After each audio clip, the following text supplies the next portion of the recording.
The Gilded Age was a time period between 1862 and 1900 where the urbanization of America completely took over.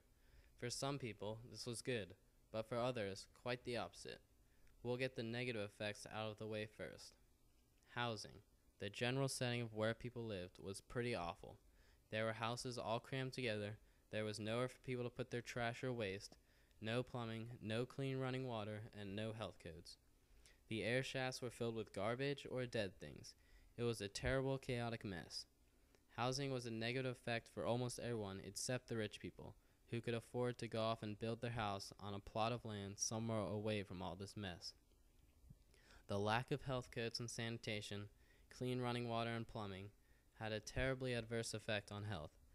After a while of living in places like this, nearly everything had contracted some sort of awful disease. All of this nastiness and unsanitary lifestyle was due largely to the fact that no one really had any money to modernize or clean up, and this was because the working conditions were also awful. Men, women, and children worked 12-hour days at factories, making little money, only enough for the bare necessities. At their jobs, if they got sick, showed any sort of weakness, or complained, they were fired. Then there were the political machines, who were also the rich people mentioned earlier, that could afford to go off and live on their own.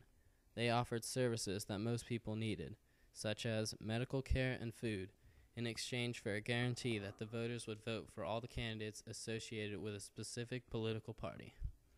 They gained control of all sorts of local government businesses and had a chain of command like a pyramid. City boss up top, ward boss in the middle, and the working class at the bottom. Some of these political machines could even get away with some fairly sketchy dealings. A well-known example of this was a guy named Boss Tweed, who deprived New York City of millions of dollars. Now onto the positive things. There were all sorts of new technologies that helped to modernize society toward the end of the Gilded Age. There were things like elevators, which turned out to be a fairly useless invention, since no buildings were any more than a few stories tall. The elevators came in handy, though, when the invention of skyscrapers came along, which sort of had to have elevators in them so that the people could get to the upper floors. These skyscrapers would have all fallen down if it weren't for the invention of steel structures, which were sort of like the building's skeleton. People like Louis Sullivan utilized these new inventions to build structures like the Wainwright Building, which symbolized a rich and optimistic society. He called it a proud and soaring thing. There were also advancements in engineering. Things like the Brooklyn Bridge were built around this time period. By 1900, cities had sewage lines, the sanitation department had been created, and they even had clean running water that had been filtered and chlorinated.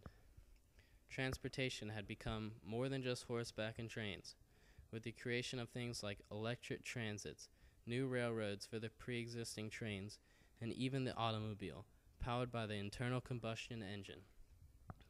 There were also cultural benefits, which made things in general much more luxurious and livable, such as Central Park, the idea of which was created by a man named Calvert Vaux. There were also places for bathing, boating, tennis, biking, and even zoos. They were made to entertain and soothe the city's inhabitants. Education starts to take a turn for the better as well. There were children's schools that attendance was required at for 12 to 16 weeks for kids aged 8 to 14.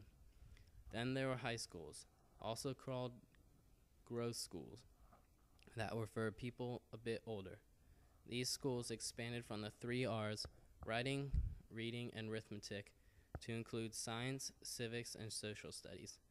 If you wanted education even further than that, you could go to a university and study modern language, physics, psychology, sociology, and more.